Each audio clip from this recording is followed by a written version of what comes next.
And we'll talk about it in a broader context about the whole campaign of put a woman in different positions of prominence and so on. Especially the process of preparing yourself for that. And in fact, the theme of the last project that we did for women in leadership says train, run, win, and lead.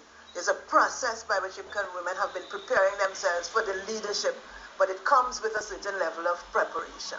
And we'll talk about that in a few minutes. But let's talk first of all about the event that is coming up on Sunday, the prayer service to mark International Women's Day at the mosque at Backstreet in Tunapuna. In fact, it's more than one event. International Women's Day for us is a series of activities in which we try to get as much participation of various sectors as possible. So the fact that we're going to, this is the first time we've gone to a mosque. We've always started International Women's Day celebrations with the church service, and we've been to the Anglican and Seventh-day Adventists and all of it. This is the first time we're going to a mosque, and it's significant that as we go to the mosque, our chief guest will be Razia Ahmed, who is the newly appointed president of the Senate. So Muslim women have always been a part of our networking, but they have the opportunity, like everybody else, to be a significant part of the celebrations. And they offered to do the church service this year, and we're sure we will have a great celebration of the achievement of women. A reporter asked me yesterday when we went to the Mayor of Port of Spain did a proclamation of International Women's Day at City Hall the day before yesterday, and one of the reporters asked me, what have we achieved out of all of this celebration of women? And there's one story that I recall. Margaret Sampson Brown, who recalled the other day that when she was a junior police officer and became pregnant, she was not eligible for maternity leave in those days, and that also applied at that time to unmarried teachers and public servants.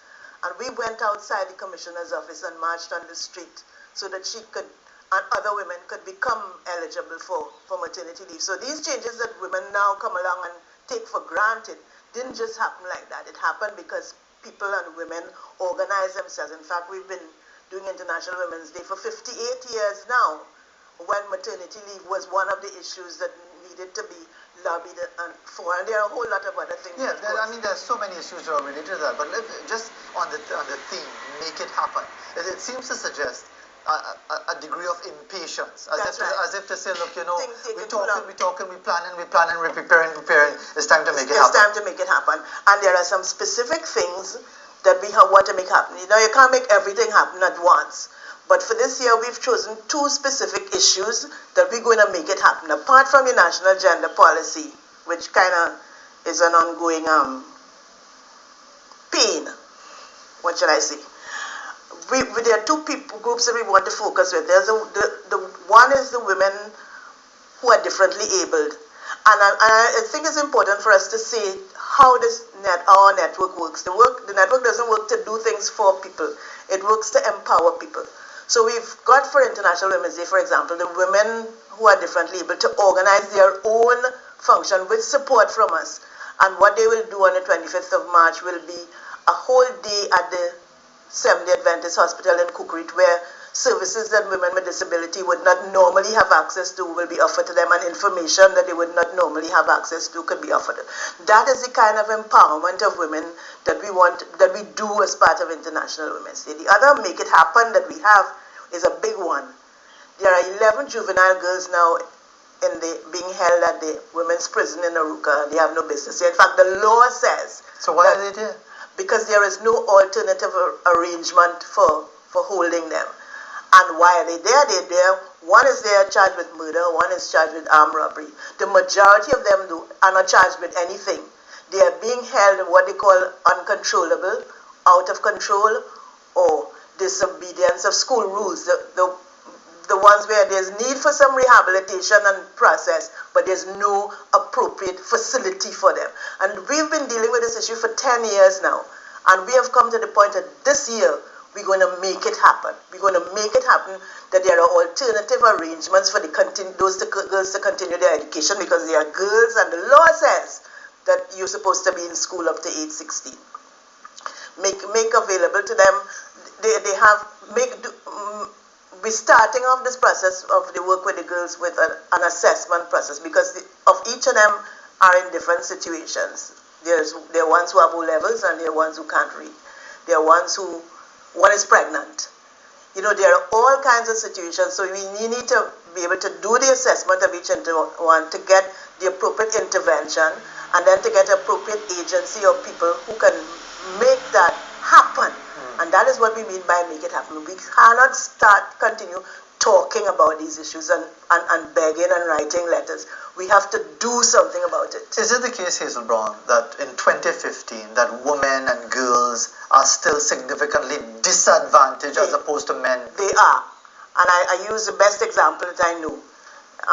And this is the International World Economic Forum. There's an international survey of pay of women and men in the world. Yeah. And of course there's Trinidad and Tobago. And there's this wonderful figure in 2012 where the average income for a woman in Trinidad and Tobago was $9,000 and the average for a man was 18. Now everybody say, no, that is not possible. Now remember we're talking about an average. Yes. And the reason why the average for the women is so much lower than the men is because the majority of women workers are in the low pay income bracket. And as we look at the new figures now for 2014, the income average for women has increased. Right. Thank God for that. So it's gone from 9, I think, to 12 or 13, and the men have gone from 24 to... From 18 to 24? 18 to 24. Okay. So while the bar is being raised significantly, well, maybe not so significant for women, the gap is widening. And we have to understand that and understand why that is. That doesn't mean that there aren't women who are earning the same pay as men, but those are very small numbers, and it does not affect the average that we have overall. And what we want to do is to be able to increase the level of income at the bottom. That's why the question of the minimum wages is important.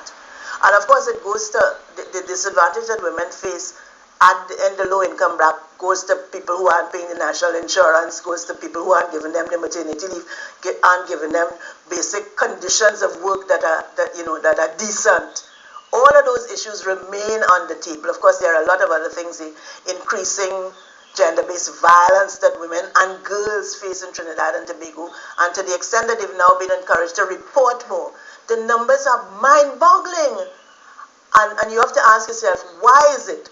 What are the things that are creating that dissonance or whatever it is, trouble that causes men to be still killing women in the way that they are? It's a very depressing situation. We're going to take a break in a short while, but I'd just like to ask you to consider this question when we come back after the break, and the whole question as to whether or not, as we talk about, for example, the national gender policy, if it is that legislation is important towards making things happen, or is it that the society of itself is moving forward on its own, and actually the legislation is lagging behind what is happening in the real world? We'll talk about that in a moment as we continue our dialogue with Hazel Brown of the network of NGOs of Trinidad and Tobago for the advancement of women. It's all part of the International Women's Day observances and celebrations of prayer services we talked about on Sunday, but so much else is happening in relation to the observance of International Women's Day. We'll be back after this.